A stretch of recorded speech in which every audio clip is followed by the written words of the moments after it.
Hello, welcome to our third episode in our stewardship sessions under the Raised with Care banner. This is pretty exciting tonight. We are talking about commercial beekeeping or apiculture. And so we're going to have a wide-ranging discussion about a number of health issues that go around that. That's what we do with these stewardship sessions. If you're not necessarily familiar with what we've been doing, and this is your first time tuning in, this is a series of interactive conversations that we're going to have online all throughout this fall on a variety of topics. Basically, we want to talk with livestock animal owners in Alberta, talk about health issues that they're facing among their animals, some of the best practices in order to help to treat them, preventative measures. We're talking about antimicrobials and general stewardship, and a good relationship with a veterinary team to help you make sure that your animal health is right top notch, and it'll also help to affect your bottom line and try to protect that if all of the rest of that is protected. So tonight we're talking about bees. In the coming weeks we'll be talking about a number of different animals. We'll include chickens, we'll talk about pigs, we'll talk about goats, we'll talk about sheep, or as my producer calls them, sheeps. I have no idea why. So we'll talk about a number of different, and we'll even talk about companion animals as well. Now, in past sessions, we've talked about the beef industry. So we will have another one on dairy cattle, but recently we did talk about beef. We talked about horses as well. So those were the first two episodes in our stewardship sessions. And if you do want to catch up on those, you can go to the raisedwithcare.ca website. Just follow the links and you'll be able to find you'll be able to find those previous episodes. This is a really important part because we really want this to be interactive. So if you're joining in real time, if you're joining us live through Facebook Live or YouTube Live, we want you to be part of the conversation. So we have a framework and a whole set of things we want to discuss, but we really want your input into this as well. So all you have to do is just, as you're looking to subscribe, click the notification bell, especially if you do want to be talked about with future sessions, but you'll be able to follow the links and then just on the chat system. So for Facebook, for example, just in any of the comments, that's where the comments and the questions can pop up, and I'll take a look at them every now and then and hopefully add them into our special guests, so I'll introduce you to in just a few moments. Really looking forward to any comments or questions you have, whether you're a large-scale commercial beekeeper or perhaps a smaller level one, somebody who might even just be starting out, or a backyard beekeeper. We'd certainly like to hear from any of you. It's a big industry. In fact, in Alberta, it's the biggest bee industry in all of Canada. Alberta has the distinction of having the biggest beekeeping industry. We have more than 315,000 bees in our province, and that number is continuing to grow. And with Alberta's current honeybee numbers, our province amounts to some 40% of Canada's honey production, which is an extraordinary achievement for our province. Guess who loves talking about bees? Her name is Dr. Irie Spence, and she's an expert in bees, a veterinarian expert. Let me give you a little bit of background on her before we get into our conversation. Dr. Spence has actually had pretty much a fascination with insects really early. She spent a lot of time traveling throughout the United States and Canada with her father, who was a world-renowned entomologist. Dr. Spence graduated from veterinary school at the University of Calgary in 2014, moved on to Edson, Alberta, where she's worked a mixed practice veterinary practice for a number of years, and she and her husband have their bees themselves and have had bees for many years, and have done so in multiple provinces all across Canada. So there's a lot of experience as a producer there as well. In 2019, they created the Alberta Pet and Bee Veterinary Services, and the whole idea is to provide first-class veterinary care for beekeepers all across Alberta. So would you please welcome Dr. Irie Spence. Nice to have you here. How are you? Well, thanks for Did I hit all the highlights? having me on the show. You're quite welcome. Sounds like you had a sort of a vagabond life wandering around looking at insects. Yeah, I mean, my as with any entomologist, field work is a huge part of that. Yeah. And so, yeah, lots of time out at the research stations and traveling around, random stops with the car to go look in the ditch. And that is not a normal family life for most people. Come on, let's go look in the ditch and see what we can find. But that really sets you up for your practice, and I guess you have to call it a passion now, right? Absolutely. Yeah. I mean, started out with six-legged creatures were a big part of growing up. We were always the joke of the party because it was never a water strider. It was a jared or a carabid, not instead of a. You're a little specific for most people. Yeah. That's very funny. Yeah. How did you end up? Because I just want to cover a little bit, because I don't think there aren't a lot of veterinarians who specialize in bees in Alberta. Is that a fair comment? Yeah, I mean, so up until recently, bees have not really been on the veterinary radar in Canada. It wasn't really until 2018 when the new legislation went through with antibiotics that bees suddenly, became a part of that. Now in Europe, it's a different story. Europe, beekeepers work with veterinarians quite regularly, and it's a big part of the curriculum in Europe as well.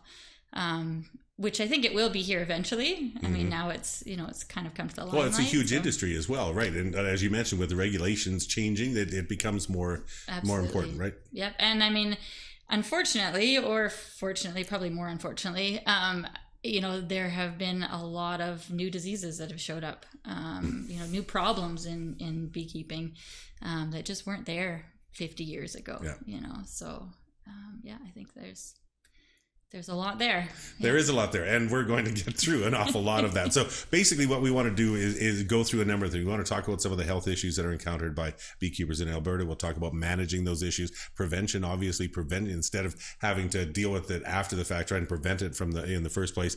And then just also just talk about that veterinary care and how it can help, and maybe more along that European model, if you like. So give me an idea. You've mentioned that there are a number of health issues that can affect beekeepers in Alberta. What are the major ones that we're dealing with right now? So I guess the big diseases that are probably the most significant would be American foul brood, European foul brood, and then there are kind of two other ones that, if I were to pick the top four, would be Nosema and Varroa, which is a type of mite.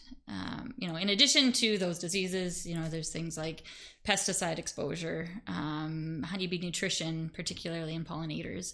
There's a whole host of things. Those are kind of the big ones, I would say. Just because I'm not, and apologies to all of you commercial beekeepers who know this stuff inside and out, by the way. AFB and EFB, are those viruses? Are they? So they're both. What are they? Yeah, they're both bacterial diseases. Okay. They both of them and the larvae to some extent. Well, they're viral. They're diseases of the brood. So they tend to affect the ability of beehives to reproduce, which is a big problem. Huge problem. Yeah, obviously. Yeah. So one's worse than the other. Yeah, American foul brood is devastating. If you end up with an American foul brood in your hives, there's a good chance you're going to end up culling all or a very good proportion of them. European foul brood is a little more manageable.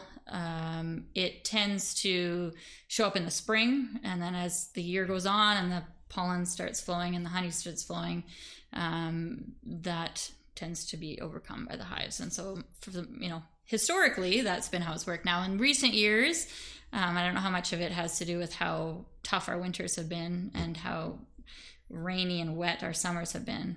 But this year in particular has been a really tough year for EFB, for commercial and for small backyard beekeepers. And we're going to deal more with both of those and sort of the prevention and the maintenance and how to deal with that. But just in the Varroa mite, is multiple kinds of mites? Is there something specific that most beekeepers are looking for, or is it primarily this type of mite? Specifically the Varroa destructor mite, which is originally from Southeast Asia.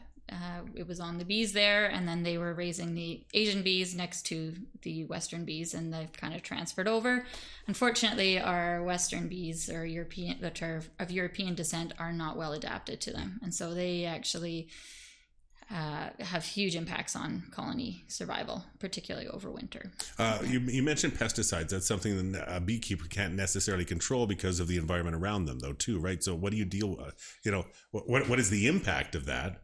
And how do you deal with it? Well, I mean, I think a lot of that is getting farmers on board. So your neighbors, if you have bees in an area, opening up those channels of communication with your neighbors and coordinating. Okay, well, you need to spray today. I'm going to lock my bees up tonight.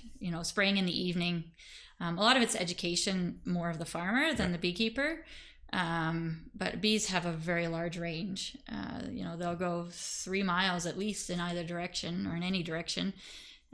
So even if you don't think there's any fields close by that may be getting herbicided or pesticided, it's definitely something to think about. But beekeepers, more so than a lot of the other groups that we'll be talking about throughout these stewardship sessions, have sort of been on their own. for most of the time, right? It's the information that they've had and created, and the lore and the knowledge has been within that group. So, how much is it helping to get more sort of medical professionals or veterinarian professionals involved to try and up that further? Or clearly they've done a good job about managing a lot of what they do, right? Well, absolutely. And we always joke that beekeepers are kind of the MacGyvers of the world, right? I mean, the beekeepers in general are very good at figuring things out on their own. I mean, they, like you said, they've had to for many years. I like to think of it in terms of a team. I mean, you talked about equine last week. Yeah. In an equine world, you have a team. You've got your farrier, you've got your trainer, you've got your veterinarian. They all work together. I think in the bee world, the same is, could be established, where you have your veterinarian, you've got Alberta agriculture, which plays a giant role in beekeeping in Alberta. You've got your workers, there's a whole team of people that manages those bees. And I think veterinarians come in, have a very different perspective than some of the other, components of that team, where we're diagnosticians. We understand how to go through and diagnose and then form a treatment plan, which is really what it comes down to for a lot of these things. Yeah. Looking at the big picture. And so, as far as treatment and management of some of these, so we already have a question in from Jordan off Facebook. He was wondering if there's a new strain of EFB in Alberta. Can it be treated with traditional methods, or is there a new form of treatment that we should be using? So there is a new strain. This is the European foul brood. So there's some discussion about that. I mean, the jury is out a little bit. They are, there is some suspicion that this is, they call it kind of an atypical strain. Okay. Of European foul brood, mostly because they're finding that it's really impacting these hives. Historically, you get a little EFB in the spring, it's not that devastating. Your bees move through it. You might lose a couple of hives, exactly, right? Whereas this year, I mean, even right now, we're getting a lot of phone calls this late in the year with people that have gone to pull honey and there's nothing there, and they're coming back with EFB. And so, what are the treatment options? So right now, the only labeled treatment is oxytetracycline. Which is used either in a syrup or preferably in a powdered sugar format. And that's the only one that legally, that has approval as of right now. For AFB, Tylosin is on label as well, but it's not been shown to be effective against EFB. So really the only tool we have right now is oxytetracycline, and then your management to try and because that can be the danger too. If there seems to be only one supposed silver bullet to attack this issue, Absolutely. The temptation could be to overuse it. What are the dangers? Because that a big part of the Raised with Care sessions is antimicrobial stewardship. If you overuse something, you're going to ruin its ability to work. Right? Essentially, you're gonna ruin it. So, where are we, and how careful do you have to be with this? Well, I mean, I think that raises a really good point. And I mean, the perfect example is most commercial beekeepers are aware is with regards to AFB. Now, the first line treatment of AFB is oxytetracycline. So it's the same treatment. Mm-hmm. And it's been used prophylactically for years, where, a lot of guys have been treating it every year, spring and fall. Some guys as much as 4 times a year. Is that old habits die hard, or I think I think a little bit of that. I mean, I think it was a huge deal in the started kind of 50s. I guess was a lot of beekeepers went out of business because of it, and so I mean, if you use oxytetracycline and you have AFB that is susceptible to it, you can kind of keep it in check. It is a devastating disease, but sometimes it means that we don't necessarily change our biosecurity and our management practices, and we rely a little bit too heavily. Mm-hmm. And as a result, we've ended up with some really substantial resistance within that. So, I mean, the numbers that I've heard mostly recently from the provincial apiculturalists are in the lines of 60 to 70% of AFB out there is resistant. That's really high. Which is really high, yeah. So, and that's where, so right now we don't know of any resistance in EFB, which is, oxytetracycline still works.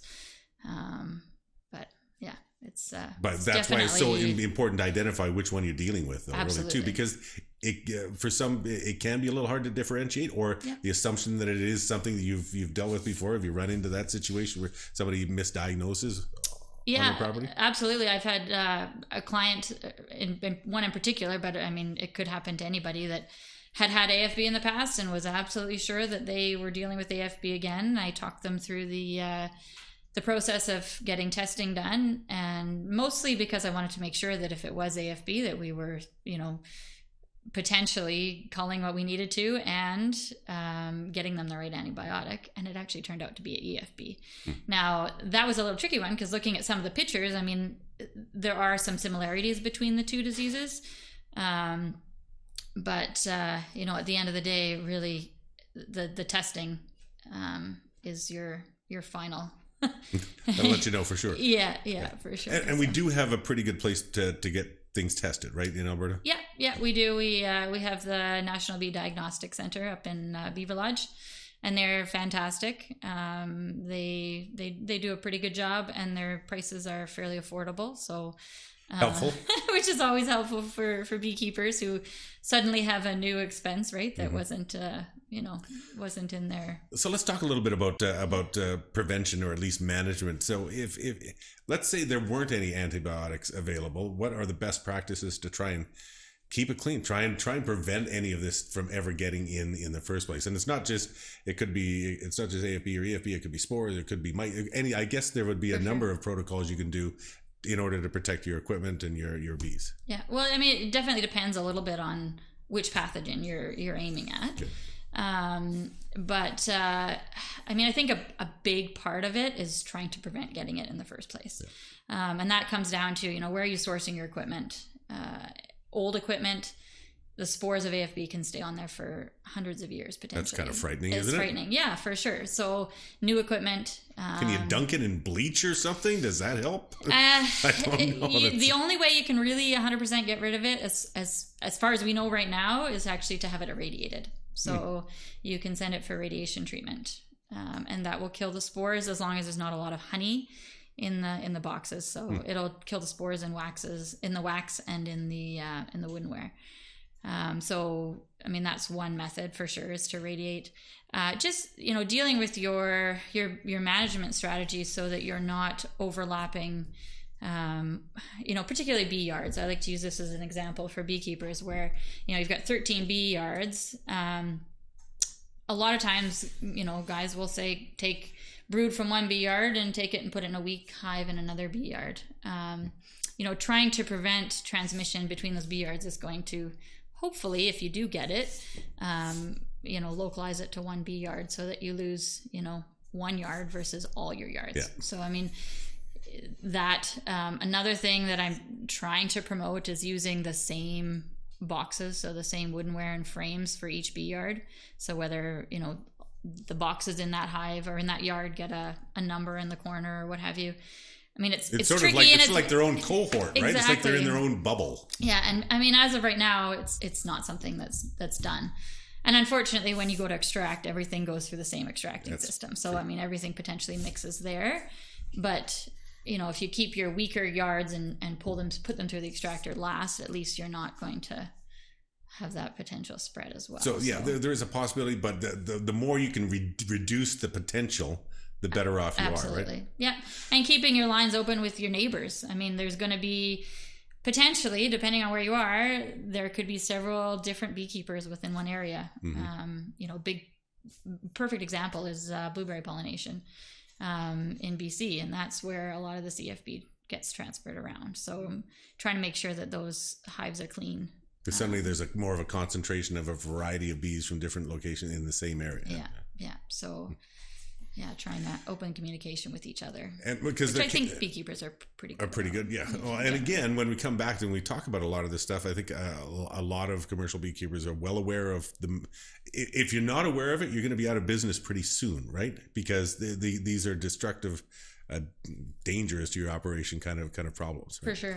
What about, and I certainly don't want to demonize anybody, I wonder if there's a concern about maybe somebody who's just getting into the beekeeping business, perhaps as a small few hives or a backyard beekeeper or that kind of thing.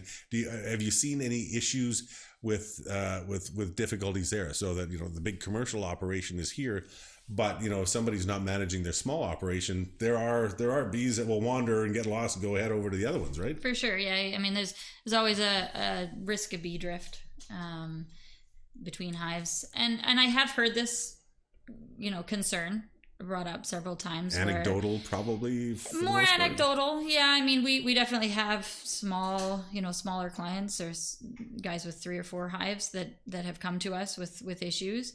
But at the end of the day, most of those bees are coming from commercial beekeepers. So if we can keep the commercial beekeepers selling healthy hives, healthy, strong nukes, for example. I mean, nukes is what primarily provided the hobby beekeeper this year, because all the borders are closed. So package bees, from Australia, New Zealand in particular, weren't an option this year. So trying to keep those hives coming as clean and healthy as we can from the commercial guys is going to minimize those hobby guys having to deal with it. And then also getting the hobby guys informed, so that if they do see patchy brood, that they're trying to figure out why it's there. Is it a queen issue, or is this a larval disease? Well, that's why that relationship is really important. So if they're in contact with you or with other veterinarians who have a specialty in bees, you can help take them through that and help protect them. And sure, telemedicine is actually fairly useful, is it not, when dealing with bees? Because you can tell through pictures. For sure, yeah. I mean, I feel with bees, you're not taking a heart rate, you're not palpating an abdomen. Well, you could.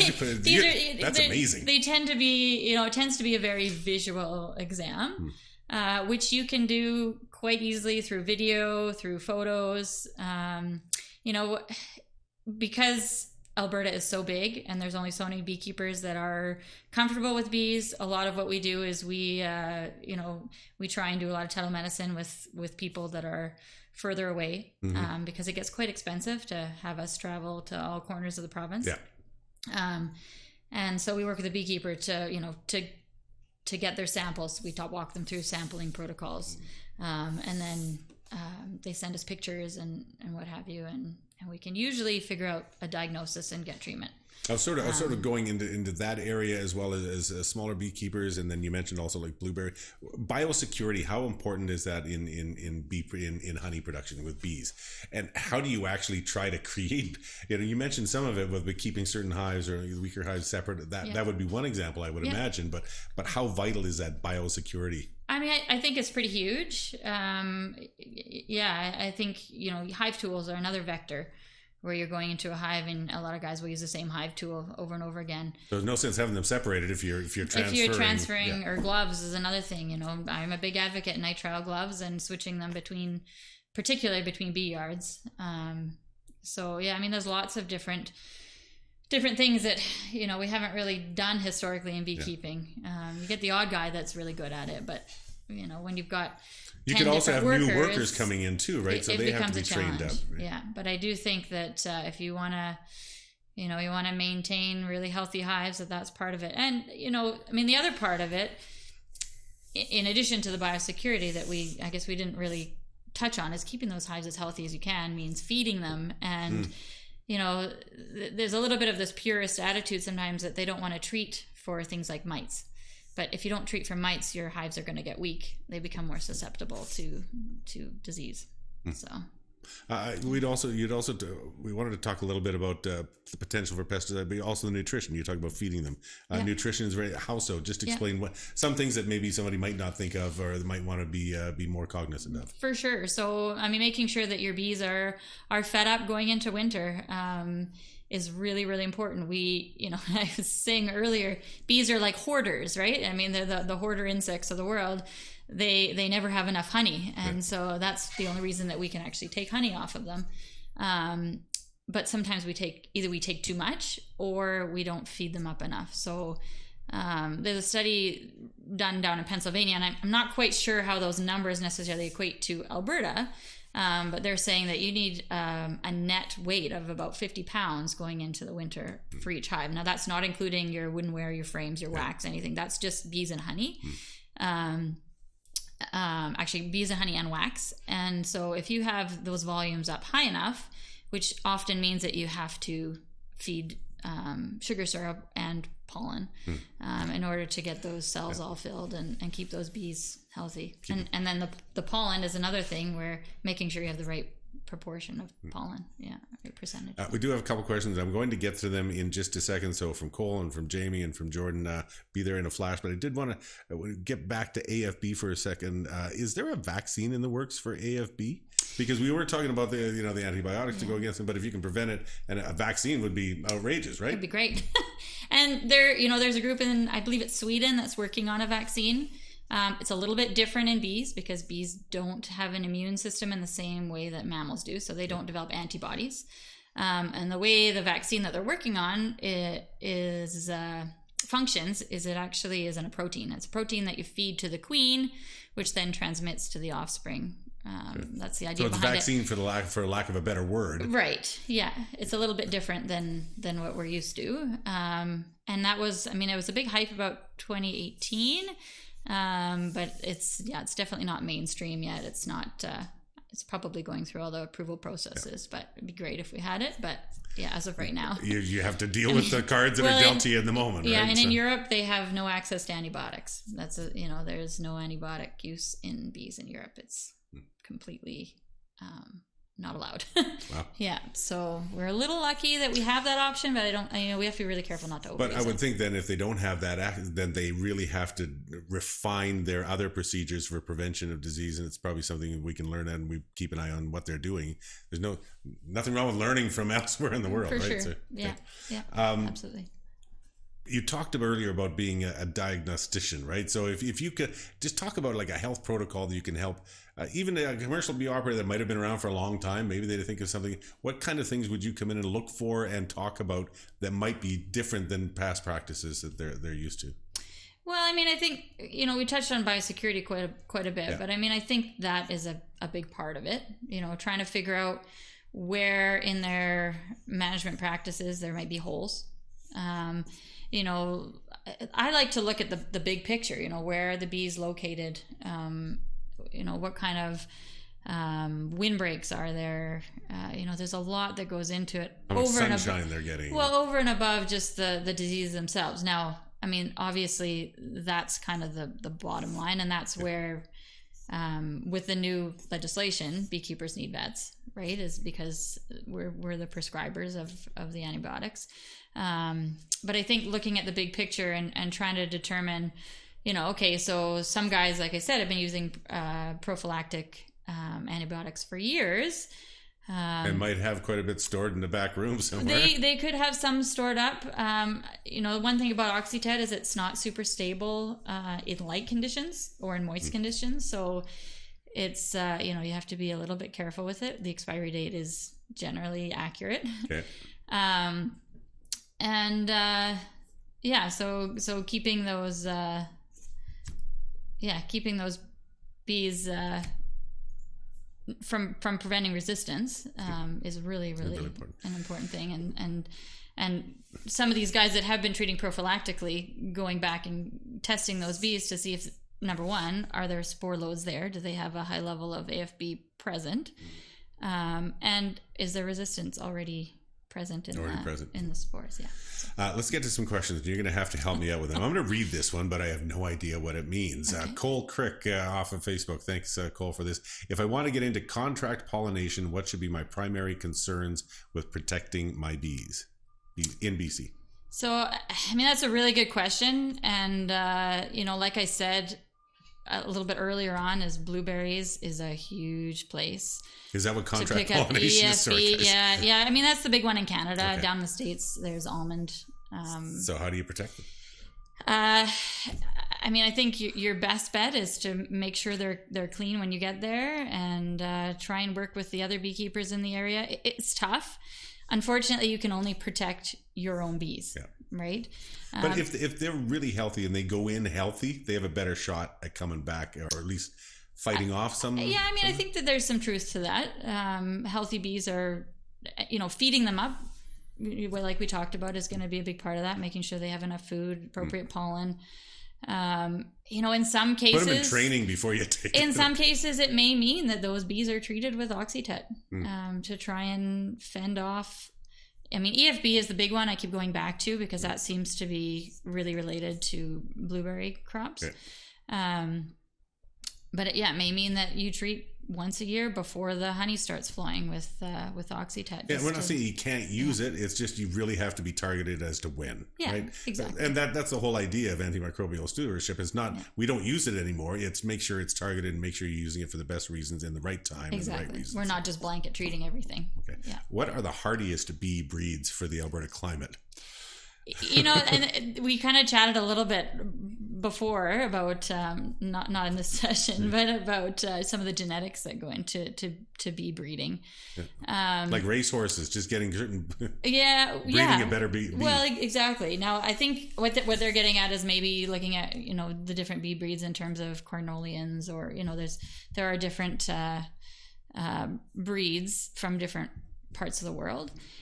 My general understanding, and I was reading a paper about this earlier where they've done some studies about bee locations and where they're from, is that the breeds themselves don't really matter that much. But your best outcomes are going to be from bees that are raised in your area.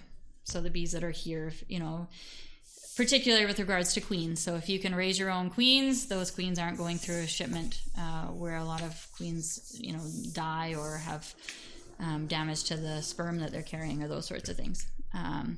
So I don't know if there is necessarily. In a lot of cases, we're talking about how hardy it is. So in your area, like you say, you have to really feed up your bees in order, because you can have pretty harsh winters around the Edson area, right? So, but is it more how you deal with the bees and not necessarily the type of bee itself? I think so. Yeah, I mean, I think the breeds themselves are, really dependent on where they are. Yeah. Okay. Next one. I don't know. Maybe this is a crystal ball prediction. Jordan off Facebook. Jamie, by the way, thank you for that question about the hardiest bee types.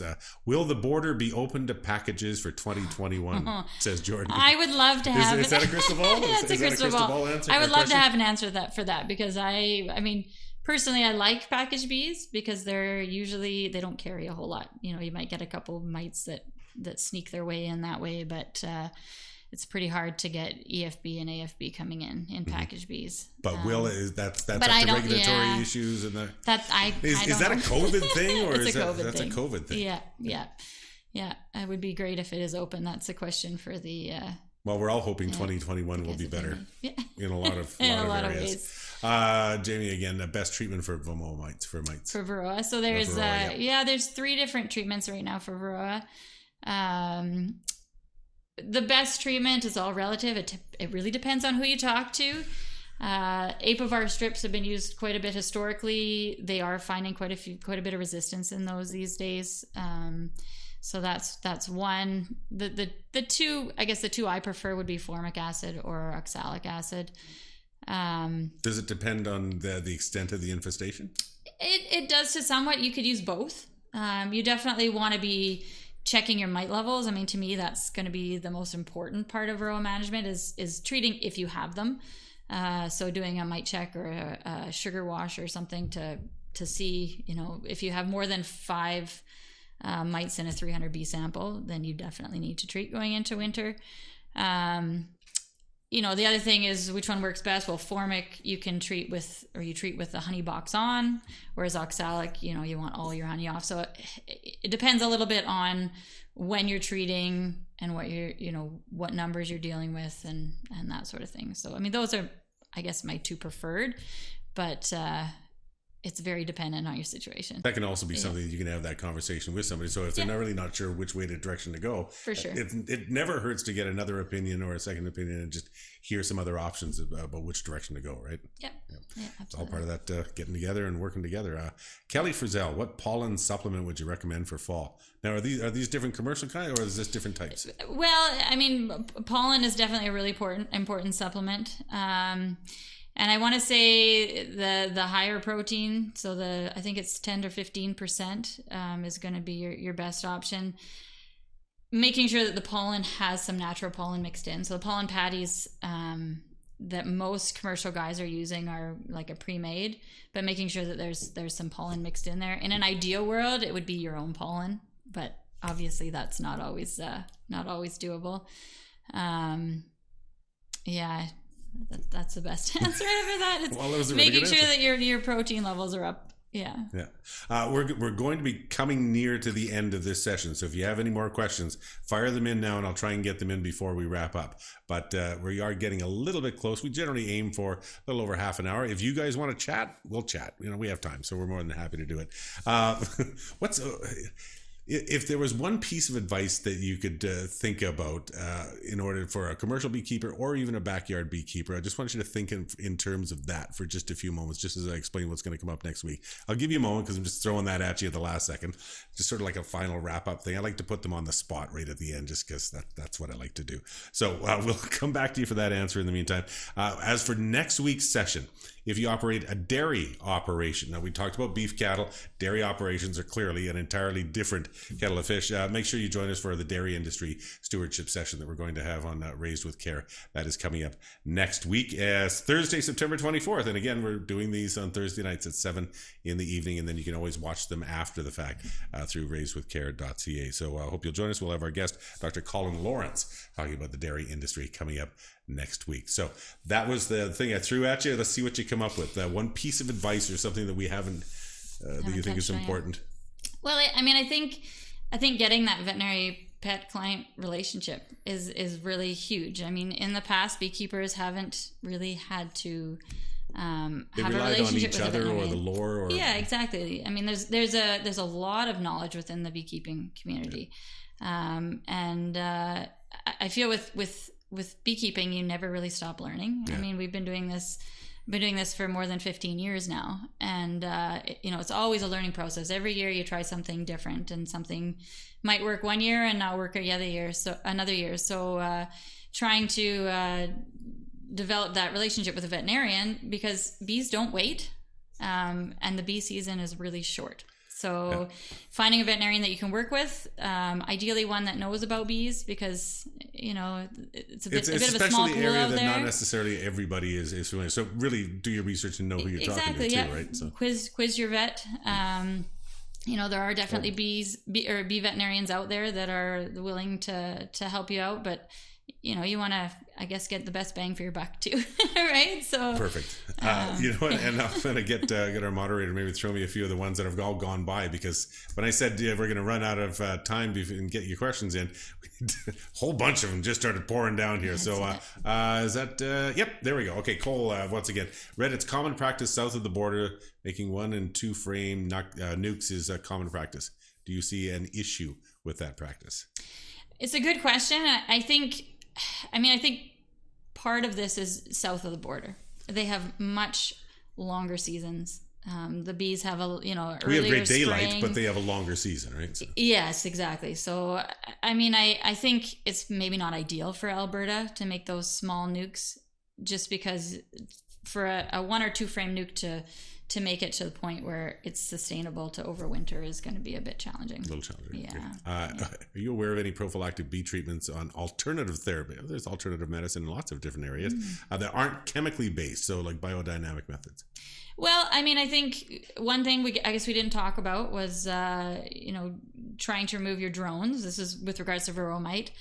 There are definitely management based. I don't know if I would call them alternative necessarily, but for varroa, you can actually make it so that your hives are laying drones in a certain area, and then remove the drone cells. The larvae, or the varroa particularly like the drone larvae because they have the longest life cycle. So that would be one example. But the non-chemical sort of options. Yeah. So that would be a way, you basically raise your drones, you get the cells capped off, and then you take them out of there.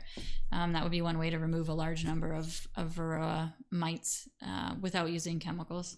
Yeah. Tetracycline for EFB? I haven't heard you mention that one before. So it's not approved in Canada as far as I am aware. It may be in other countries. but it's not one of the ones that we are technically allowed to use. Okay. Yeah. What's the best way to insulate hives for Alberta winter? And also, should I consider leaving a honey super on with 2 brood boxes? We'll start with the insulation. So I think in Alberta, there's a little bit of variation there. Our winters are long and cold, so I do think that insulation is important, whether it's wind blocks or wraps, or both. Humidity an issue? Humidity is a huge issue too. Yeah. So sometimes having your boxes so that there's still a little bit of airflow, to let the humidity out is important. But I still think we're cold here. We're cold enough that wraps are important. Yeah. And as far as the honey super, we've had, now this is a little bit of a personal anecdote, I guess. Okay. We've had luck overwintering either in 2 brood boxes or with a honey super on top. The 2 brood boxes, if you can get them backfilled so that those boxes are right full of feed, you should be okay. Sometimes putting that 3rd box on top, they don't move up, just because of the dynamics of how they overwinter, which is a whole nother, whole nother discussion. But, I definitely have had beekeepers on postmortem or autopsy of dead hives in the spring where we've gone through and there's been honey, but because of how the bees were in the hive, they just never moved up. So sometimes putting that extra box on doesn't necessarily get you what you would hope it would get you. Yeah. It's not necessarily bad. And in some cases it works, but I don't know that it's an answer. Yeah. And see, somebody wants to talk to you already. So do you have you have contact information? Can we find you on the web? Yeah, you can find us online. Our website is beevet.ca. It's nice and easy. So BEEVET.ca. Yeah. And there's information on there to contact us if you want to chat with us. Somebody who's looking to get brand new, and this is a good example of how having a good relationship with a vet would. So somebody who doesn't even have bees yet is just wondering about how you add your own pollen to purchase patties. So it's that's important when somebody's just getting in, that the very basics that, say, commercial beekeepers might be well aware of. It's a brand new world, right? Well, and it's a challenge. It's a challenge to collect pollen from your bees. Okay. Yeah, you need little pollen traps. So when you're starting out, I definitely wouldn't worry about it when you're starting out. And even the commercial guys, like I said, in an ideal world, that's what you would do. But I think that the stuff you're going to get from the suppliers is generally acceptable. Any comments about mountain camp method to offer additional food source in the winter? So did we already cover that? I'm not sure what a mountain camp method I'm actually not sure what they are getting at from a mountain camp method. I'm sorry. Okay. Well, maybe you'll be able to pop it back in when you feel free to let me know. I would love to learn. But you did also talk about making sure that they're fed up going into winter. So it's just, there's another way of doing that. We'll see how it goes. Yeah. Wintering with singles? A lot of these are all dependent on, every beekeeper has their own method. And so I don't want to, I know we're throwing her on the spot practice. Here too, right? Yeah. Some guys have luck overwintering with singles. I think at the end of the day, it has to do with how many bees are in that box, how heavy can you get the weight of that hive up to, 50 pounds without not including the boxes. If it's one really, really full box with lots of food, they might go through it really quick. Yeah. Different kinds of feed supplements. Mentioned one of them. Jamie mentioned one of them, a brand name, I assume. But which are they all good, or some are better than others? Do you just go and research it, or Healthy Hive and Honeybee Healthy? There's a few different ones out there. There is, a lot of some of these supplements have like essential oils in there that are supposed to help with like tracheomites, which we didn't even touch on. Well, I don't think they're going to hurt a hive. I think the jury's out on some of them as to whether or not it's going to make a huge difference. I think bottom line is, manage your varroa and make sure your bees are fed. And your 2 big ones. And if you want to add in, if you want to add in some of the supplements, it's not going to hurt. It's not going to hurt anything. But there's no guarantee that it's going to. Yeah, I don't know that the studies are there yet. So mountain camp is where you put newspaper and add dry sugar. Okay, so so we've actually, now this is again personally, I don't know. We've taken like 1 pound sugar and you put it in water, just enough, just kind of flash wet it, and then you stick that in the hive. I'm assuming that's kind of what you're getting at. And the bees tend to take it in. I think that as long as they have water, like you said, that it is an alternative method to getting sugar on, and it's something that you can leave on there over winter. So if the bees get to the top and they run out of food, it's there as well. So and it also, it's there in the spring, right? So maybe before you can get in there, there's a little bit of a food source for them. As long as they have water. I mean, that's the important thing if you're feeding that. Yeah. You'd mentioned as we go, you don't take all of the honey because they have to be able to eat some and be able to survive through there. So, that was the one question that Gabe was asking, to just leave honey in the hive instead of feeding extra. Absolutely. You maybe not harvest as much and then they'll take care of themselves naturally, basically. That's absolutely an option. The kicker there, and something I always want to warn people, is some guys will take honey off of one hive and start mixing it around between hives. And again, that's a good way to potentially spread the biosecurity's out the window. Yeah. So if your hive is heavy with honey and you want to leave that honey on, absolutely, by all means, there's nothing wrong with that. Well, this has been awesome. We've gone quite a while. Lots of great questions. Thank you so much for being involved in our live stream. For those of you who are watching afterwards, I hope we got to all of your questions, or they got to all of your questions as well, as we continued on with this online stewardship session. So thank you, everybody, for all that input. Really helped to make it even more informative. So we appreciate it. Dr. Irie Spence, you've been awesome. Oh, it was a pleasure. It's nice. Always fun to talk about bees. It's been a bee light. Yes. Oh, that was horrible. Sorry. Next week, no more puns, but lots more information. Again, if you have a dairy operation, that's what we'll be talking about. Dairy operations and best practices for your herd health. So we'll be talking with Dr. Colin Lawrence about that for next week. Once again, thank you so much to Dr. Spence. Thank you all for watching during the live, and any of you who are watching after the fact, really appreciate it. I hope you enjoy it. And raisedwithcare.ca is the website where you can find the links, and you can get notifications about when the next sessions will be coming up. Lots more to come. This was only episode 3. We have 6 more to go after this. So thank you so much for watching. Greatly appreciated. I'm Daryl McIntyre. Talk to you later.